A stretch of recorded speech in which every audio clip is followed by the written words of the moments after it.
Hey everyone, welcome to another episode from Pro Engineering. I'm outside right now because I want to paint these emblems. Now these are for the WPL D12, and what I've done is created a front emblem, the carry emblem that goes on the front right, well if you're looking at it from the front, the little Suzuki emblem, and then the rear Suzuki emblem.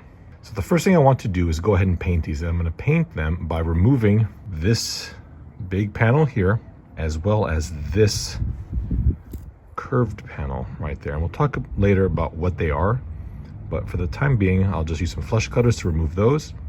And then because I want the S's in red, I will use some flush cutters to remove those at the back of the sprue so that there's something that they can still be supported by. So let's do that and we'll be right back. With everything painted, next we'll go ahead and do the silver on the Suzuki and on the carry. This one here will stay black. The K fell off, but that's okay. And we'll deal with these two pieces later. The little S is here as well.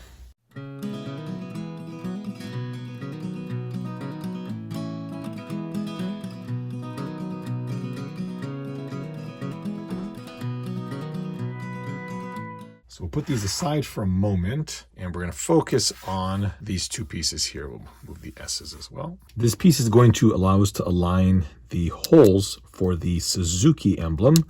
We'll use some flush cutters to clean off these little posts. They don't have to be perfect, but the flatter the better. I think that's fine. This is a relatively flexible piece. Don't go too crazy, but it does have some flex to it. Alignment tool and just wedge it right there. You can see that each corner lines up right in the corner of the little angled piece right there. Holding that right there, a little bit of tape and a little bit of tape. Okay. And there it is. It's obviously lining up flush to the bottom of the, or I should say the top of the grill. And now we can use our drill bit and punch out those holes. We're going to need a 1.5 millimeter drill bit. I'm going to take this spudger here and use that to poke a little dot right in the center. And this will help the drill bit to not wander, because this little alignment panel is, it's not going to hold the drill bit in place. It's just going to tell us where to start. I don't know how well you can see that, but I've used that spudger to make little dots right in the center. Once you've ruined your perfectly good D12, we can take this adhesive, this little tape off here. Okay. And there we go. Holes where there were once no holes. We can come over here to our emblem. At the rear, you can see that there's a little step. The smaller piece is just holding it onto the sprue. The larger one is the alignment feature. Now there's really nothing behind the grill, so we can just cut it off at that little sprue as well. We'll see how accurate this is. Holy crap, that's gonna fit perfectly. Before I install that, I'm gonna put a little bit of model glue and then squish it on. Put a little dab of glue in each one of these holes, and then I'll put them on the studs as well. You want to be really careful that you don't put it on the back side here, because when you push it down, it's possible that the glue could squish out and damage the paint job. It's the same reason I'm not putting super glue, as that, if it does get on the paint, it's not going to be good. And yes, this is paint. This is not plastic. There are a number of areas under the car where you can see that it was held in place while it was being painted. All right, we'll just line that up, and I guess we just give it a squish, huh? Oh my gosh, I can't believe this is working. Oh, that's perfect. Oh, yes. Hope that's not crooked. Is that crooked? No, we're good. We're good. We're good. For the carry emblem, we do not have any alignment tool. That's because it's not really that necessary. The emblem goes right here in the corner. Carry emblem goes right there above the headlight. Now, comically, I am showing you this reference image on a toy, but you get the idea. To install this, set your scale to 12 millimeters, so point to point. I'm going to use a piece of tape to get it nice and flat, I would say, right about there. Because this is on a curved surface, eyeballing it is probably your best bet. This tape is going to be at the bottom of the emblem, so right about there. I'll put that pin right above the headlight, so right about here, and no going back. Okay, so there we go. Two damaged points on my car. Again, with this little guy here. Make a little bit of a bigger hole. Same with that, a little bit of a bigger hole. Go back with the drill and put another 1.5 millimeter hole there. So 2 holes. And so we've got the emblem with some glue on the back. Line up the holes. Yes. For the rear, so I have a little bit of IPA to wipe this down because it's dusty. I've been driving this thing quite a lot. And here is our aligner at the rear. Okay, so the rear alignment feature works in 2 different ways. So if you flip it over, we'll see there's a little, you can't barely see it. There's a little rib right here. See that? There it is. And that will drop into this slot here, just like that. And then the ends are flush with the sides of the truck. So this here and this here, push that up, and the emblem should be perfectly centered at the rear of the truck. Just FYI, this is not how the back emblem looks. It actually has different geometry on the rear panel of the truck, but I wanted to conform to this flat surface, so that's how we're going to do it. Holding that in place, we'll put the tape just like that.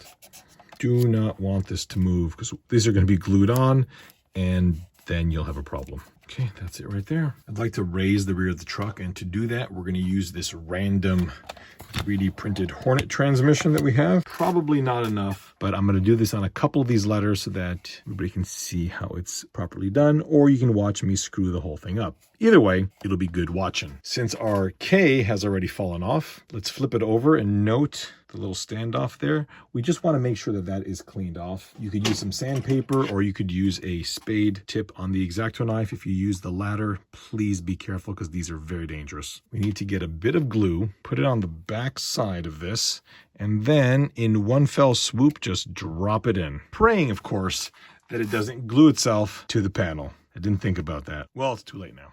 You can see there's barely a smear on there so that when we drop it in place, it doesn't squish out everywhere. So there is our K. We'll just hold that there for a minute or so. To remove the rest of the letters, they just break off pretty easily. And then I'll sand all these down. I'm going to continue doing this to the back of the car in no particular order.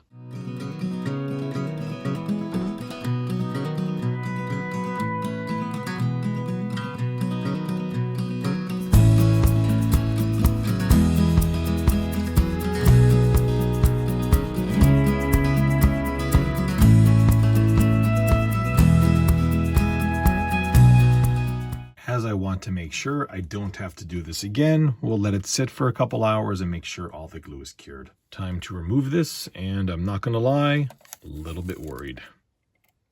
Oh my God. Sweet. That is cool. This kit did come with a second carry emblem, and I'm gonna throw that there, or there. No, I'll put it there. No, yeah, I'll put it there, because I can. To install the Suzuki emblem here, what we're going to do is flip it over and just trim the sprue off right at the base of the S. Not down here at this panel, we don't need that, just have it flush at the base. The emblem, pick it up with some tweezers, and then put a little dab of super glue behind it. So there's some glue on the back here, and now we'll just line it up with the front, and hope we get it in the center. I installed the S off screen because there's no way I could have done that on the camera. I had the truck in my lap, and now it is drying. So when that's done, we'll unveil it. We are all dry, and there we have it.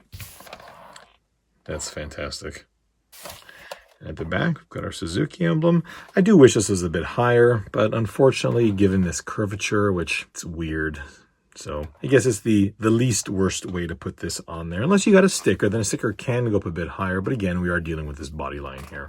So yeah, hope you enjoyed that. It wasn't too hard to install. I thought it was going to be a lot worse, so I'm pleasantly surprised that it wasn't. If you are interested in this, there are links in the descriptions to MyMiniFactory, as well as Shapeways, where you can print it yourself or have them do it for you. This is a very inexpensive print anyway on Shapeways because it's very small, very thin. Well, folks, thank you all so much for watching. And if you have one of these already, great. If you don't, it's one of the greatest RC cars of all time. Genuinely, I love this thing. Thanks, folks. We'll see you next time.